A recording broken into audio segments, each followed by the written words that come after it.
ជំរាបសួរយាយតាអង្គពូមិញទាំងអស់គ្នាខ្ញុំបាទគង្គគាសម្រាប់វីដេអូមួយនេះខ្ញុំចង់ចែករំលែកទាក់ទងជាមួយនឹងប្រវត្តិសាស្ត្រខ្មែររបស់យើងទាំង3សម័យកាលសម្រាប់សម័យកាលទី1ដែលខ្ញុំចង់ចែករំលែកនោះទាក់ទងជាមួយនឹងសម័យកាលនគរភ្នំសម្រាប់សម័យកាលទី2ទាក់ទងជាមួយនឹងសម័យកាលចេនឡានិងសម័យកាលទី3ទាក់ទងជាមួយនឹងសម័យកាលអង្គរថាតើស្រេចអង្គណាជាអ្នកគ្រប់គ្រងថាតើមានទីលំនៅខាងណាថាតើមានសម័យកាលមួយណាដែលមានការរីកចម្រើនលូតលាស់ខ្លាំងជាងគេឥឡូវទៅតាមដាននិងស្ដាប់ជាមួយនឹងខ្ញុំទាំងអស់គ្នាប៉ុន្តែមុននឹងចូលទៅដល់វីដេអូខ្ញុំបាទក៏សូមអធិស្ឋានទុកជាមុនរាល់ពាក្យសម្ដីនិយាយទៅមិនសមរម្យខុសទាស់ត្រង់ណាក៏សូមអធិស្ឋានផងដែរនេះគឺជាវីដេអូស្រាវជ្រាវទាក់ទងជាមួយនឹងប្រវត្តិសាស្ត្ររបស់ខ្ញុំក្នុងការចែករំលែកទៅកាន់ប្រិយមិត្តយាយតាអង្គពូមិញទាំងអស់គ្នាស្ដាប់នៅក្នុងថ្ងៃនេះផងដែរនៅក្នុងតំបន់អាស៊ីអាគ្នេយ៍គឺមានប្រវត្តិសាស្ត្ររបស់ខ្លួនជាយូរយារណាស់មកហើយអាចនិយាយបានថាជាតំបន់មួយដែលមានរដ្ឋចំណាស់កើតឡើងជាច្រើននិងទទួលបានឥទ្ធិពលផ្នែកអរិយធម៌វប្បធម៌ក៏ដូចជាទទួលបានឥទ្ធិពលពីគ្នាទៅវិញទៅមកផងដែរគណៈរដ្ឋខ្លះក៏បានពង្រីកអំណាចកាន់តែខ្លាំងក្លារហូតដល់បង្កើតបានទៅជាចក្រភពប្រចាំតំបន់ក្នុងនោះក៏មានប្រទេសកម្ពុជារបស់យើងដែលយើងស្គាល់ថាអាណាចក្រអង្គរហើយក៏បានចុះខ្សោយវិញផងដែរ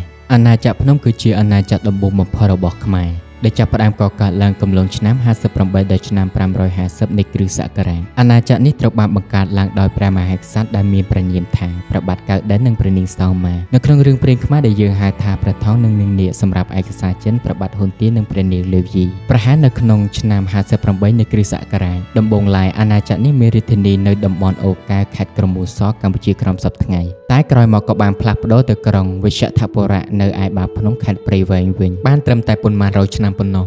អាណាចក្រភ្នំក៏បានពង្រីកអំណាចទៅលើរដ្ឋចំណុះរបស់ខ្លួននៅក្នុងតំបន់ទូយ៉ាងដូចជាចេនឡានិងរដ្ឋបូរីផ្សេងនៅចុងសម័យកាលហ្វូណនដោយមានការវាយលុកពីចេនឡាដែលធ្លាប់ជារដ្ឋចំណុះរបស់ខ្លួនក៏បានបង្ខំព្រះមហាក្សត្រនៃអាណាចក្រភ្នំសម្រេចបដូររាជធានីទៅទីក្រុងនរវរនគរនៅឯបូរីខេត្តតាកែវវិញហើយក៏បានបញ្ចប់សម័យកាលរបស់ខ្លួននៅកំឡុងឆ្នាំ550នៃគ្រិស្តសករាជខណៈទីក្រុងនរវរនគរក៏ធ្លាក់មកក្រោមការត្រួតត្រារបស់អាណាចក្រចេនឡាផងដែរខណៈពេលទិដ្ឋានុភាពឡើងដល់កំពូលអាណាចក្ររបស់ខ្មែរមួយចំនួនបានលាតសន្ធឹងទៅលើផ្ទៃដីនៃប្រទេសកម្ពុជាព្រមទាំងភាគខាងលិចភាគកណ្ដាលនៃភាគខាងត្បូងនៃប្រទេសថៃផងដែរ